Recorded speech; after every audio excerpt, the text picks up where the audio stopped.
Right, here we go. Back again. Alright, and today it is a vaccine update. Our friend Bill Gates, Elon Musk, and a surprise from NASA. Would you believe it? Right? And of course, Bill Gates, he predicted that this was all going to happen many years ago. Right, so not only is Bill a health expert, a scientist, a businessman, but he's a psychic as well. Right, so what a man he really must be. Right, and we'll get back to Bill in a minute because he's never far away. Right, and this was in Live Science, came out last night. When will a COVID-19 vaccine be ready? Because we're all waiting on it. And it says that Anthony Fauci, director of the National Institute of Allergy and Infectious Diseases, recently said that a COVID-19 could take 12 to 18 months to develop, test and approve for public use. But new vaccines typically take years to earn approval. Can we really expect a coronavirus vaccine to be ready by summer 2021? Experts told Live Science that for any other vaccine, the timeline would be unrealistic. But given the current pressure to starve off the pandemic, a COVID-19 vaccine could be ready sooner, as long as scientists and regulatory agencies prove willing to take a few shortcuts. Right? So they obviously want to cut a lot of corners here and push it through as fast as they can. So what does that mean? Well, they won't be able to test it as well as they should. I mean, vaccine testing's bad enough. This is going to be 10 times worse. It then says more than 60 candidate vaccines are now in development worldwide, and several have entered early clinical trials in human volunteers, according to the WHO, of course. Right? It then says some groups aim to provoke an immune response in vaccinated people by introducing a weakened or dead SARS-CoV-2 virus or pieces of the virus into their bodies. The vaccines for measles, influenza, hepatitis B, and the vaccinia virus, which causes smallpox, use these approaches. According to the US Department of Health and Human Services, although tried and tested, using this approach to develop these conventional vaccines was labour intensive, requiring scientists to isolate, culture and modify live viruses in the lab. Right? You get it? Okay? It's all there, folks. And I did look at this WHO document, which I will. I'll link it in if you want to check it out. It lists all the companies and the top 2 that are in vaccine clinical evaluation. And I did notice one of them is that Moderna. Right? Now, we mentioned them before, and I did say that they were probably worth looking into. So maybe I should sort of check them out. But yeah, I think they'll be the winner. It then says the initial process of just creating a vaccine can take 3 to 6 months if you have a good animal model to test your product. Raoul Andon Pawlowski, professor in the Department of Microbiology and Immunology at the University of California, San Francisco, told Live Science. Right? Given the current time crunch, some groups have opted for faster, if less conventional, approaches. Right, so they're going to try everything and anything, basically. right? It then says, the first COVID-19 vaccine to enter clinical trials in the United States, for example, uses a genetic molecule called mRNA as its base. Scientists generate the mRNA in the lab and, rather than directly injecting SARS-CoV-2 into patients, instead introduce this mRNA by design. The vaccine should prompt human cells to build proteins found on the virus surface and thus trigger a protective immune response against the coronavirus.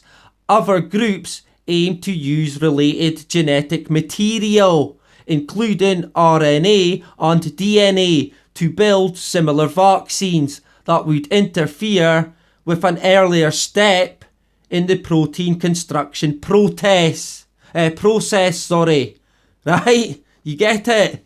It then says, but there's one big hurdle for mRNA vaccines. We can't be sure they will work. Right? As of yet, no vaccine built from a germ's genetic material has ever earned approval. Bert Jacobs, a professor of virology at Arizona State University and member of the ASU Biodesign Institute's Center of Immune Therapy, Vaccines and Viral Therapy, despite the technology having existed for 30 years, RNA and DNA vaccines have not yet matched the protective power of existing vaccines. National Geographic reported. So there's our buddies at Nat Geo again. Assuming these unconventional COVID-19 vaccines pass initial safety tests, will there be efficiency? Jacob said. The animal models suggest it, but we'll have to wait and see. Right? So the point in that it'll be okay, of course. Of course it will. It then says, because of the emergency here, people are going to try many different solutions in parallel. Andino Pawlowski said, right? The key to trialing many vaccine candidates at once will be to share data openly between research groups in order to identify promising products as soon as possible, he said. Metrics used to measure efficiency, whether a vaccine sparks an adequate response from a person's immune system in animal studies and early clinical trials, will also need to be clearly defined, he added. In other words, researchers should be able to use these early studies to determine which vaccines to move forward with, which to modify, and which to abandon. That whole process, from lab to dish to animal studies, can take 3 to 6 months. Right? From lab to dish, alright? There you go. One of the things you have to be careful of when you're dealing with a coronavirus is the possibility of enhancement, Fauci said in an interview with the journal JAMA on April 8th. Some vaccines cause a dangerous phenomenon known as antibody-dependent enhancement, AED, which paradoxically leaves the body more vulnerable to severe illness after inclusion. Right? It's all there in black and white. You don't have to look very far, okay? And it then says, even if a COVID-19 vaccine can jumpstart the necessary immune response, researchers aren't sure how long that immunity might last, Jacobs added, while research suggests that the coronavirus doesn't mutate quickly. We have seasonal coronaviruses that come year in and year out, and they don't change much year to year, he said. Despite hardly changing form, the 4 coronaviruses that cause the common cold keep infecting people. So why haven't we built up immunity? Great question. Why is that? Well, maybe it's because, like they just said previously, the vaccinations have destroyed our immune system. And we're now more susceptible than ever. The people that get these vaccines, of course. Right? It then says, perhaps there's something odd about the virus itself. Specifically in its antigens, its viral proteins that can be recognised by the immune system, and that causes immunity to wear off. Alternatively, coronaviruses may somehow fiddle with the immune system itself, and that could explain the drop-off in immunity over time. Right. And Dino Pawlowski said, to ensure a vaccine can grant long-term immunity against SARS-CoV-2, scientists will have to address these questions. In the short term, they'll have to design experiments to challenge the immune system after vaccination and test its resilience through time, Jacob said. Right, so even if they get this vaccine going, it might only last a week. It might only last 2 weeks. It might even only last a day, by the sounds of it. Because again, they know nothing, very little, as always. It does then say, initially, safety studies will be done in small numbers of people. Likely fewer than 100, Jacob said. A vaccine may be approved based on these small studies, which can take place over a few months, and then continually monitor as larger populations become vaccinated. That's just my guess, he said. Right? Well, I'd imagine that will be the case. In terms of that study, out of 100 over a few months, yeah, that's enough to scare me. And I certainly won't be lining up, like I said before, for a vaccination. Right? I won't be rolling any of my sleeves up. No way. Okay? And it then goes on to say, that may be what we need in the long run, he said, and research into coronavirus immunity should continue regardless. Not only for COVID-19, but for the next coronavirus that comes. Right? And that was at the very end of that article. So, yeah, expect more to come. COVID-19's probably just the first in terms of what it entails, in terms of all the lockdowns and everything that's coming along with it. And we're still just on the first wave in the UK as well. So I would say get used to it, because we ain't getting out of this anytime soon. And like they were saying in that article, as long as it doesn't mutate, well, there is talk of it mutating already. So any vaccine that was then made would be useless. It would be a dud. Because the virus would have mutated. So the vaccine would only protect you against one strain. Because it's all strains, isn't it? Right? And in terms of the vaccine, well, I reckon they're going to be saying I reckon they've probably got it ready, to be honest. But I think they'll give it till the end of the year. And that's when it'll come out. And by the sounds of it, it's going to be globally. So they want everyone to get it, of course. right? So that's the vaccine for now.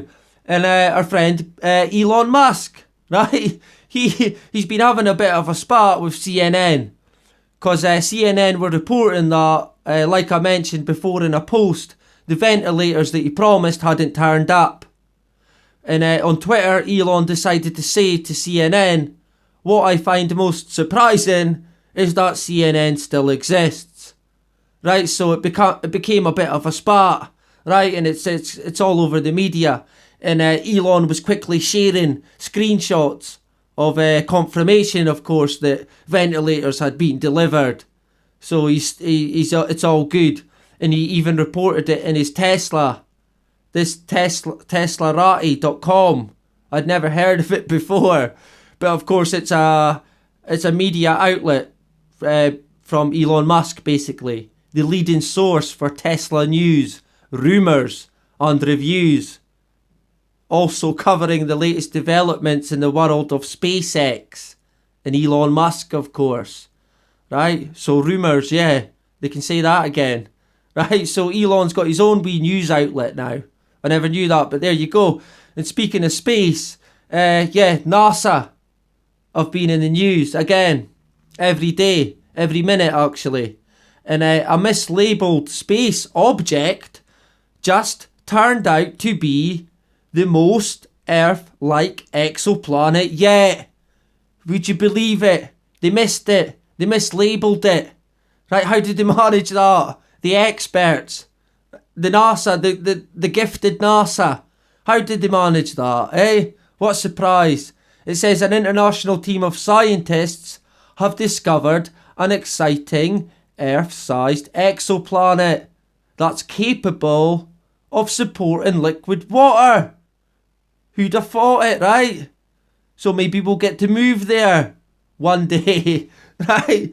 Don't hold your breath. And it says the exoplanet called Kepler 1649c orbits its small red dwarf star within the system's habitable zone, a distance at which rocky planets receive enough star radiation to allow for liquid water to exist.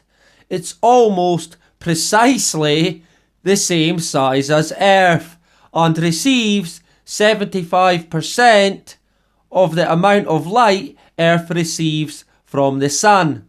In other words, it's a distant world that's likelier than many others to support life. So it's in the Goldilocks zone, and it's the same size as Earth. Would you believe that? Right, so how the hell did they manage to miss it? Right, and of course they've only just noticed it after looking back over some work. Surprise, surprise. And it does mention that the team made the discovery while reanalyzing older observations from NASA's now retired Kepler Space Telescope program. Right, so they retired it, and but they're still looking over stuff from it. So they've obviously got a lot of time on their hands. Right? And what next? What are they going to find next that they didn't realise? Because it just goes on and on and on. It's a box of surprises with NASA. Right? Don't trust them. And it says here, I seen this one day ago, it's official. Space travel increases the brain size of astronauts, even when they're back on Mother Earth. Right? So prolonged periods in space gives you a big brain. Right? Ain't that amazing? Right? And also in the news, and I did touch on this in a post about Microsoft, the new face of Microsoft. Well, she wasn't the face for long, because the video that she was in, they removed it. And it had like thousands and thousands and thousands of dislikes, yet only a couple of hundred likes, right? So people know the score. And it says she's not a Satanist, but she is, right? You can be rest assured of that. And I seen this tweet from someone on Twitter. What you reading, Jill? Right, he's on to him or her. And it's this book, right? And if you zoom in, it's about how to lie with statistics. Right, I kid you not. And somebody obviously pointed out, well, it must be fake. But it's not. And it's actually listed in his article in Business Insider. Here's the latest list of books from Bill Gates that he recommends. And there it is there. How to Lie with Statistics by Darrell Huff. Would you believe it, right? Good old Jill, eh? Always good for a laugh, that's for sure. And lying with statistics, well, I'm sure he could now write a book about it himself. Right? And anyway, that's enough for today. Like I said, I'll link in that article in the document as well. And you can read it without me butchering it, of course. Right? I'm not the best at commentating, but I feel that some of the stuff needs to be pointed out in terms of how they work with these viruses and how they go about giving it to people. Right? So check it out. And anyway, that is about it. Bye-bye.